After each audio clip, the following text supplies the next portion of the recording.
और अब बात करते हैं साइंस की, वैज्ञानिकों की रिसर्च की, नए शोध की। धरती पर मौजूद सबसे बड़ी स्पेस एजेंसी नासा ने फिर से एक बार चेतावनी दी है। यह चेतावनी चांद में होने वाले संभावित महाविस्फोट को लेकर है। नासा ने धरती को खुशखबरी देते हुए कहा कि YR4 एस्टेरॉयड अब पृथ्वी से नहीं टकराएगा, लेकिन इसके साथ साथ एक चेतावनी भी जारी कर दी। नासा का कहना है कि यह एस्टेरॉयड अब चांद से टकरा सकता है और यह संभावना धीरे धीरे मजबूत प्रबल होती जा रही है। यह एस्टेरॉयड अब कहीं टकराएगा या नहीं, लेकिन यह तय है कि इसकी ताकत प्रलयंकारी है। हिरोशिमा में हुए परमाणु विस्फोट से 500 गुना शक्तिशाली ये एस्टेरॉयड अगर कहीं भी टकराता है तो इसका कितना असर होगा, आगे कुछ मिनट हम इस एस्टेरॉयड की ताकत पर चर्चा करेंगे। कुछ खास मेहमान भी हमारे साथ जुड़ेंगे, लेकिन पहले ये रिपोर्ट आप देखिए कैसे इसने धरती की तरफ आते आते अब चांद की तरफ टर्न ले लिया और खतरा चांद पर है।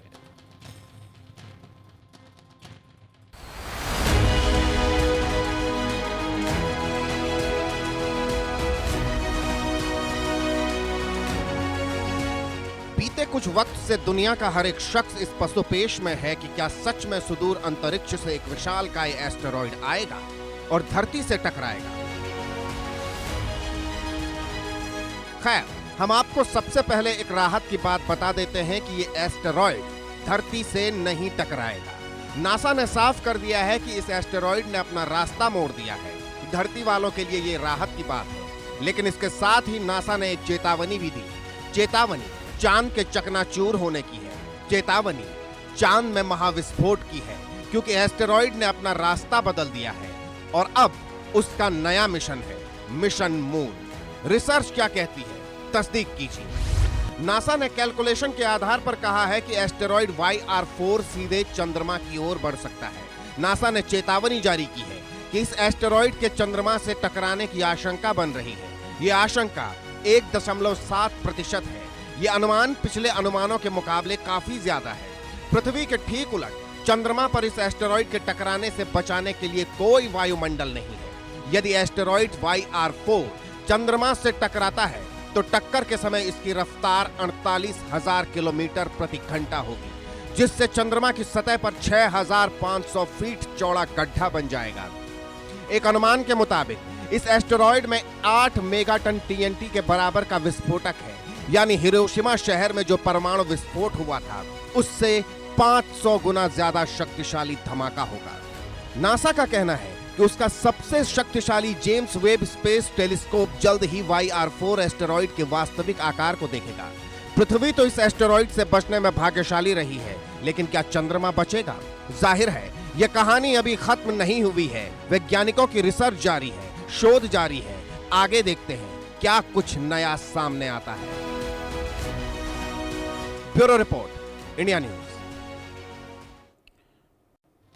दरअसल पिछले कुछ दिनों पहले एक रिसर्च सामने आई थी और वो रिसर्च भी मैंने अपने इसी प्रोग्राम में आपको दिखाई थी। और वो रिसर्च ये कहती थी कि आज से तकरीबन 7 सालों के बाद, यानी कि 2032 में एक एस्टेरॉयड पृथ्वी के करीब से गुजरेगा और हो सकता है कि वो एस्टेरॉयड पृथ्वी से टकराए। और अगर वो एस्टेरॉयड पृथ्वी से टकराता है तो फिर एक बड़ा नुकसान, एक महाविनाश हो सकता है। सबसे पहली जो रिपोर्ट आई थी उसमें कहा गया था कि पृथ्वी से टकराने की करीब 1% संभावना है। उसके बाद कुछ महीनों बाद फिर एक रिपोर्ट आई। उस रिपोर्ट ने बताया कि पृथ्वी से टकराने की 97% संभावना नहीं है, यानी कि 3% संभावना थी। तो इन कुछ महीनों के गैप में, जो 2 रिपोर्ट्स का गैप था, उसमें संभावना बढ़ गई थी पृथ्वी से टकराने की। लेकिन अब जो एक नई स्टडी सामने आई है वो ये कह रही है कि पृथ्वी को किसी भी तरह का खतरा नहीं है, रत्ती भर भी खतरा अब इस एस्टेरॉयड से नहीं है, क्योंकि इस एस्टेरॉयड ने अपनी दिशा को बदल लिया है और अब ये एस्टेरॉयड पृथ्वी को छोड़कर चांद की तरफ बढ़ चला है। लेकिन ये कितना नुकसान चांद को पहुंचाएगा, चांद की तरफ बढ़ने का क्या मतलब है, ये सारी चीजें मैं जानने की कोशिश करूंगा। मेरे सहयोगी मिथिलेश मेरे साथ कुछ देर में जुड़ेंगे और इस वक्त मेरे साथ देश के जाने माने साइंटिस्ट सूर्य प्रकाश कपूर जी भी जुड़े हैं। सूर्य प्रकाश जी, किस तरीके से आप देख रहे हैं? पहली 2 स्टडीज ने यह बताया था कि पृथ्वी के लिए खतरा है, लेकिन अब जो तीसरी स्टडी है इसने पृथ्वीवासियों को राहत दी है और चांद के लिए खतरा बताया है। किस तरीके का खतरा है, कैसे ये डायरेक्शन चेंज हुआ, क्या क्या चीजें अभी सामने आ रही? जो कॉस्मिक इवेंट्स होती हैं, सेलेस्टियल बॉडीज होती हैं, इनके अंदर मल्टीपल फैक्टर्स जो हैं इनका ट्रेजेक्ट्री चेंज करती रहती हैं। इसीलिए इनका जो प्रोबेबिलिटी है पोजीशन की वो भी चेंज होती रहती है। जैसा कि आपने अभी देखा कि धरती से टकराने की प्रोबेबिलिटी जो थी वो 0 हो गई। तो चांद की जो प्रोबेबिलिटी है उसमें भी अभी बहुत टाइम पड़ा है।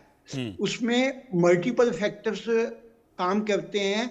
आने वाले टाइम में कोई बड़ी बात नहीं कि जैसे धरती को अभी एनओसी मिल गई है, ऐसे हो सकता है चांद को भी एनओसी मिल जाए। तो ये जो प्रोबेबिलिटीज है ये रोलिंग प्लान होता है, ये कोई एक जगह कोई स्टैटिक नहीं होती है, इनमें डायनामिज्म होती है ज्यादा। अच्छा, अब देखिए, आपने कभी चांद की तस्वीर देखी होगी जी, तो उसके ऊपर आप जैसे एक हमारा मोटरसाइकिल का हेलमेट होता है, उसके ऊपर गड्ढे गड्ढे दिखाए जाते हैं ना। हाँ जी, हाँ जी, हाँ ऐसे जी, बिल्कुल। चांद के ऊपर भी आप देखते हैं बहुत सारे गड्ढे हैं। क्यों?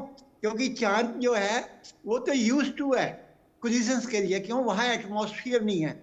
हमारी धरती पे तो एटमॉस्फेयर है। कोई भी एस्टेरॉइड वगैरह कोई आता है तो एटमॉस्फेयर में फ्रिक्शन के साथ, हवा के साथ फ्रिक्शन से उसमें बहुत हाई टेम्परेचर हो जाता है। हाई टेम्परेचर होने से जो सॉफ्ट मटेरियल्स है वो एवेपोरेट हो जाते हैं।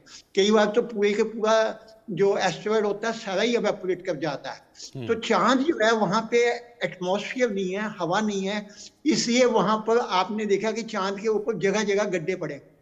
तो चांद का सरफेस जो है हमारी धरती के सरफेस से ज्यादा प्रोन है। उसकी जो शील्ड हवा के से जो प्रोटेक्शन सिस्टम है एटमॉस्फेयर का वो एब्सेंट है।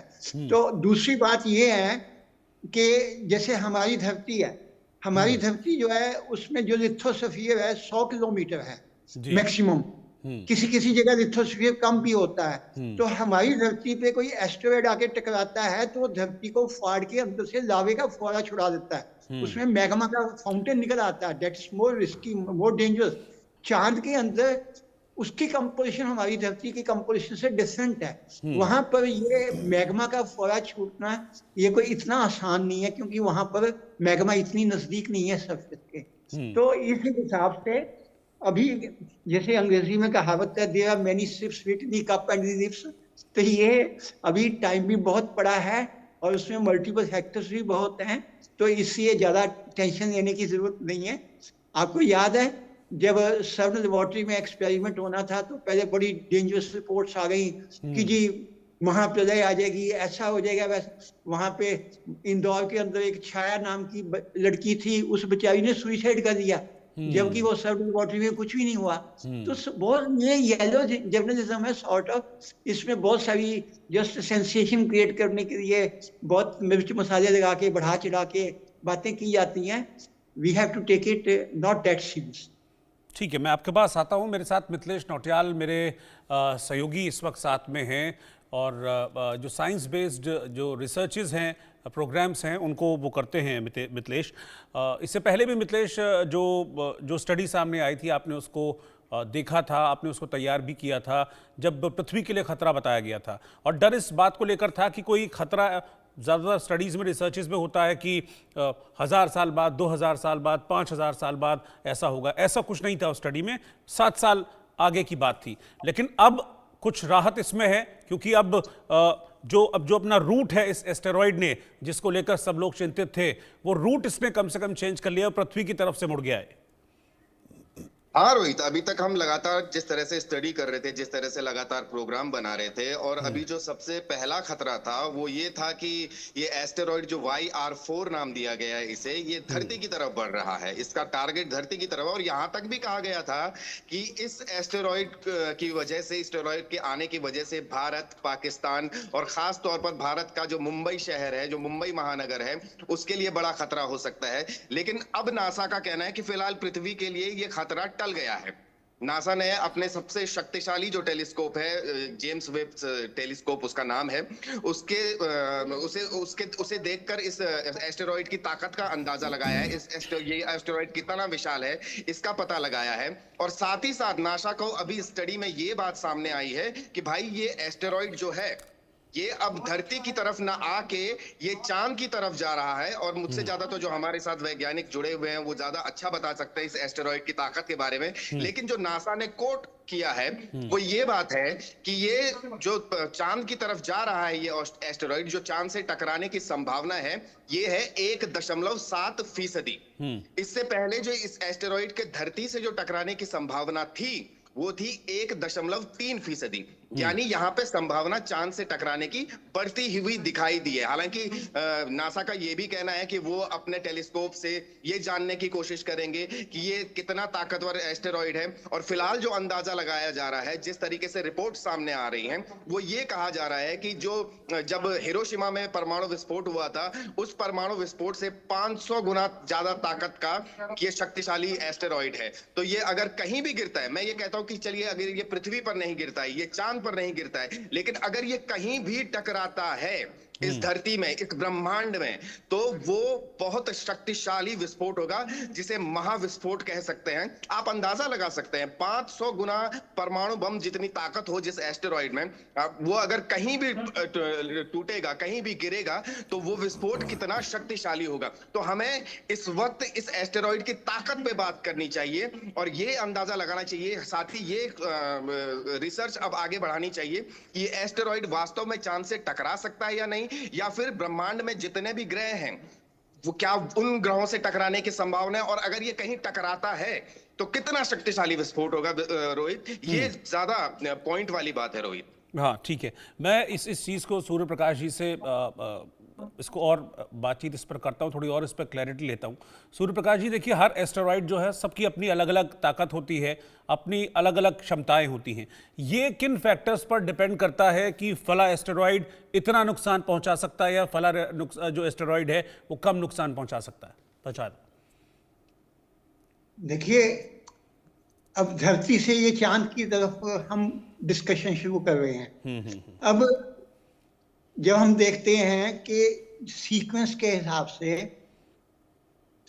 सूरज से सबसे नजदीक जो है प्लैनेट मरकरी है, फिर वीनस है, फिर अर्थ है, फिर इसके बाद ये मार्स की तरफ जाते हैं। जो डिस्टेंस है एक प्लैनेट का धरती से दूसरे प्लैनेट का जो डिस्टेंस है वो बहुत ज्यादा है। बहुत ज्यादा होने का मतलब ये है कि बीच में गैप बहुत है। तो गैप होने का मतलब ये है कि अगर ये धरती से भी हट गया और चांद से भी हट गया तो नेक्स्ट प्लैनेट जो है उस तक जाने के लिए इसके पास मार्जिन जो है, गैप बहुत ज्यादा होगा, उसमें प्रोबेबिलिटी ऑलमोस्ट 0 हो जाएगी। अच्छा, तो इसलिए जी जितना ज्यादा जैसे धरती से हट गया, अगर जैसे चांद से हट गया, तो उसके बाद से हमारे टेंशन जो है और ज्यादा रिड्यूस हो जाता। ठीक। अच्छा, जब ये पृथ्वी की तरफ बढ़ रहा था तब कुछ साइंटिस्ट से मैंने बात की थी, उनका कहना था कि जो एटमॉस्फेयर है हमारा वो इसकी क्षमता को कम कर देता है। उस एटमॉस्फेयर में आने के बाद जो है ये टूट जाता है, बिखर जाता है। अब ये चांद की तरफ जाएगा तो क्या वहां भी ऐसे ही टूट जाएगा, बिखर जाएगा? इस बात की संभावना होगी? नहीं, धरती पे जो एटमॉस्फेयर है वो हमारी एक प्रोटेक्शन है, क्योंकि हवा के साथ जब एस्टेरॉइड का फ्रिक्शन होता है तो बहुत हाई टेम्परेचर पैदा होता है। उस हाई टेम्परेचर की वजह से एस्टेरॉइड के अंदर जो थोड़े टेम्परेचर पे एवेपोरेट करने वाले मटेरियल होते हैं, 80% 70% हिस्सा जो है उसका एवेपोरेट ही कर जाता है। तो ये बहुत बड़ा एडवांटेज है धरती को, एटमॉस्फेयर को, वायु को। चांद के ऊपर वो एटमॉस्फेयर, वो वायु, वो फ्रिक्शन का फैसिलिटी नहीं है, इसलिए चांद के ऊपर वो सीधे का सीधा 100% पूरी की पूरी एस्टेरॉइड की बॉडी जो है वो आके टकराती है। जबकि धरती तक आते आते तो बहुत सारे एस्टेरॉइड तो 100% ही इवेपोरेट कर जाते हैं और उनका बहुत छोटा सा फ्रैक्शन ही धरती को आके स्ट्राइक करता है। तो ये फैसिलिटी चांद पे नहीं है। तो इसका मतलब ये हुआ जैसा कि आपने बताया मेरे को, और मैंने पहले भी इस चीज को सुना था कि धरती पर एटमॉस्फेयर की वजह से इसका प्रभाव कम होने के चांसेस रहते हैं, लेकिन चांद की तरफ अगर जाएगा तो इसका वो प्रभाव कम होने के चांसेस नहीं रहेंगे। इसकी स्पीड, इसकी ताकत, इसका जो डायमीटर है वो सब वही रहेगा, यानी कि ये ज्यादा ताकत से चांद से टकराएगा। ऑब्वियसली क्योंकि वहां पे रोकने वाली कोई चीज नहीं है। इसको वेपोरेट करने के लिए जो फ्रिक्शन है हवा का वो नहीं है, तो इसका पूरा 100% बॉडी जो है वो जाके चांद से टकराएगी, जबकि धरती तक पहुंचते पहुंचते वो मेजर पार्ट जो है इवेपोरेट हो जाता है। उसके सिर्फ रेजिड्यू, सिर्फ उसके टोकन, जो टोकन मटेरियल जो नहीं इवेपोरेट हो पाते वही धरती से टकराया करते हैं। तो वहां पे वो शील्ड नहीं है, हवा का वो फ्रिक्शन की फैसिलिटी नहीं है चांद पे। तो ये अगर कोलिजन होगा तो इसका इंपैक्ट कहां तक पड़ता है, कैसे होता है, क्या उससे किसी तरह का कोई खतरा? नहीं, धरती का और चांद का अपना डिस्टेंस भी तो बहुत है। जैसे मैं ऊपर अंतरिक्ष की बात कर रहा हूं, वहां पर किसी तरह का कुछ खतरा, कुछ इस कोलिजन को लेकर, क्योंकि इस कोलिजन में जैसा कि इसमें लिखा है, देखिए आप मुझे साइंटिफिक चीजें बता रहे हैं, लेकिन मैं ये शो इसलिए कर रहा हूं क्योंकि मैंने इस रिसर्च को पढ़ा और इस रिसर्च में इस तरह की बातें लिखी हुई थी कि 500 न्यूक्लियर विस्फोट जैसा इसका धमाका होगा, ये सारी चीजें। तो मुझे लगा कि किसी एक्सपर्ट से इसको क्लियर करना चाहिए, इसीलिए मैं छोटे छोटे टुकड़ों में आपसे सारी बातें पूछ रहा हूँ। नहीं, इसमें आपको पता, आपने कभी क्रिकेटर को खेलते देखा होगा, कितनी तेज बॉल आता है, वो बैट को थोड़ा सा ट्विस्ट कर देता है, स्निक निकल जाती है। इसलिए थोड़ा सा भी एंगल चेंज हो गया ना इसका, तो वो जो कोलिजन है वो इलास्टिक और इनइलास्टिक दो तरह के कोलिजन होते हैं। अगर उसका थोड़ा सा भी तिरछापन आ गया कोलिजन में, तो ये फिसल के हो सकता है स्पेस में वापस चल जाए दूसरे एंगल पे, दूसरी जगह। ये जरूरी नहीं कि हेड ऑन कोलिजन ही होता है, थोड़ी सी स्निक निकल जाए, थोड़ा सा एंगल से तिरछे से टकराए, तो उसका डिवास्टेटिंग इफेक्ट, कोई डिस्ट्रक्टिव इफेक्ट नहीं रहता। तो इसमें कोई जरूरी नहीं है कि हेड ऑन कोलिजन ही हो, थोड़ा सा तिरछा कोलिजन हो गया तो वैसे जैसे क्रिकेट का जो क्रिकेटर होता है अपने बैट को थोड़ा सा टेढ़ा कर देता है, कितनी तेज बॉल आ रही है, वो चौका लग के स्निक निकल जाती है, तो ऐसे वो स्निक निकल जाती है। कोई जरूरी नहीं कि हेड ऑन कोलिजन ही हो। चांद के साथ भी हेड ऑन कोलिजन के 100% चांसेस नहीं है। ठीक है। अच्छा सर, मैं एक चीज और जानना चाह रहा हूं कि ये जो डायरेक्शन चेंज हुआ है, पृथ्वी की तरफ आता आता है चांद की तरफ मुड़ गया, ये किन फैक्टर्स पर डिपेंड करता है कि जो एस्टेरॉइड है वो अपनी डायरेक्शन को चेंज कर लेगा? ये डायरेक्शन चेंजेस कैसे होते हैं? ये जो ग्रेविटेशनल होती है ना पुल, आपको पता है अब नासा के पास भी एक प्रोग्राम है। क्या प्रोग्राम है कि मान लो कोई एस्टेरॉइड आ रहा है, अब आपको पता है ग्रेविटेशनल पुल जो है किसी भी दो बॉडीज के अंदर, जैसे चांद और पृथ्वी की ग्रेविटेशनल पुल है, चांद और सूरज की ग्रेविटेशनल पुल है, universal law of gravitational attraction जो है वो ये कहता है कि कोई भी बॉडी जो होती है उसका दूसरी बॉडी के ऊपर गुरुत्वाकर्षण होता है। तो नासा के पास भी जैसे एक प्रोग्राम है कि हम एक स्पेस क्राफ्ट भेजेंगे, वो स्पेस क्राफ्ट का जो अपना वजन है वो उस एस्टेरॉइड के वजन के ऊपर गुरुत्वाकर्षण का ग्रेविटेशनल इफेक्ट डालेगा, उससे उसका ट्रेजेक्टरी चेंज हो जाता है। तो ये जो मतलब कि ग्रेविटेशनल पुल है डिफरेंट हेवनली बॉडीज की, उनसे भी इसको ग्रेविटेशनल लेंसिंग भी कहते हैं। तो उससे गुरुत्वाकर्षण की फोर्स से बिना उसको टच किए डिस्टेंस से ही उसका ट्रेजेक्टरी जो है गुरुत्वाकर्षण से चेंज हो जाता है। तो जो पहले हमारा परसेप्शन होता है उसमें ड्रास्टिक चेंजेस आ जाते हैं। अच्छा ठीक है। अब एक सवाल यहीं से एक और मेरे मन में आया है कि जब इसने पृथ्वी की तरफ आते हुए चांद की तरफ टर्न ले लिया, तो क्या ये भविष्य में फिर चेंज हो सकता है, फिर अपना रूट बदल सकता है? नहीं, मेरे कहने का मतलब ये नहीं है कि वापस पृथ्वी की तरफ आएगा। मेरे कहने का मतलब है कि क्या फिर डायरेक्शन चेंज होता है, या ऐसा एक ही बार होता है, या कुछ और फैक्टर्स के डिपेंड करता है? नहीं, बार ये रेपिटेशन नहीं हो सकता। वो जो आपकी एप्रीहेंशन की वापस आ जाए उसके चांसेस ऑलमोस्ट नहीं। तो वही मैं जानना चाह रहा हूं कि मतलब अगर इसने एक बार डायरेक्शन चेंज किया तो वो सेकंड टाइम नहीं करेगा, इस बात की क्या गारंटी? ऐसा मतलब क्या होता है? क्योंकि जो इनका जो अपनी स्पीड होती है और अपना इनका जो ऑर्बिट होता है वो इतना वास्ट होता है। आपको पता ना, अब वो प्रिडिक्ट करते हैं 6 साल बाद, 8 साल बाद। क्यों? क्योंकि डिस्टेंस बहुत है। तो डिस्टेंस ज्यादा होने की वजह से इतना चांद और धरती का जो डिस्टेंस है वो उसके मुकाबले में बहुत कम है, इसलिए उसमें उतनी फ्लक्चुएशन टाइम एंड अगेन नहीं हो सकती। ठीक है, यानी कि अब इसके धरती की तरफ आने की कोई भी संभावना नहीं है। जो एक खतरा पुरानी स्टडीज में बताया गया था, भले ही वो 1 पॉइंट समथिंग था, 1.3% था, अब वो खतरा टल गया है। धरती पर स्टेरॉइड से टकराने का इस वाले खतरा टल गया। Almost sure. अच्छा, एक एस्टेरॉइड का टल गया, मतलब ऐसा कुछ होता है कि जो स्टेरॉइड्स हैं उनका आना जारी ही रहता है, और ये किस वजह से स्टेरॉइड्स बनते हैं? हाँ, देखिए ध्यान से सुनिए। आपको पता है एक एस्टेरॉइड नहीं होता, इनकी जो लिस्ट है उस लिस्ट के अंदर कम से कम 1500 एस्टेरॉइड्स हैं। मगर वो सारे एस्टेरॉइड्स जो हैं वो धरती के रेंज में नहीं आते। ये एस्टेरॉइड, आपको मैं एक इंटरेस्टिंग बात बताता हूं। हाँ, आप देखिए, एक साइंटिस्ट हुआ है ऊर्ट, OORT, उसके नाम पे ओके, स्पेस के अंदर हमारे सोलर सिस्टम से बहुत दूर एक जगह है, यहाँ से दुनिया के सारे कॉमेट्स आते हैं, धूमकेतु। बिल्कुल, I know। ऊर्ट क्लाउड जो है वो सारे कॉमेट्स, जितने भी धूमकेतु हैं वो ऊर्ट क्लाउड से चलते हैं। और आपको बताना चाहूंगा कि ऊर्ट क्लाउड के अंदर जो कॉमेट्स की संख्या है वो हजारों में नहीं है, वो लाखों में नहीं है, वो बिलियंस में है, बिलियंस में। अब आप पूछेंगे कि भगवान ने ये इतने ऊर्ट क्लाउड, ये मीटियोराइट्स, ये एस्टेरॉइड्स, ये कॉमेट्स ये क्यों बना दिए? इन सब का हमें, जैसे हमें लगता है ना खतरा है, हमें नुकसान है, रिस्क है, मगर इनका बहुत बड़ा फायदा है। क्या है?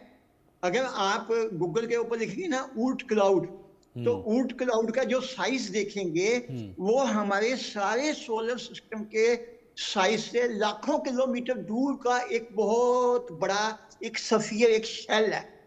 वो अब पूरे यूनिवर्स के अंदर से कितनी बॉडीज आती हैं, कितनी dangerous gamma rays, cosmic rays, कितना कुछ आता है।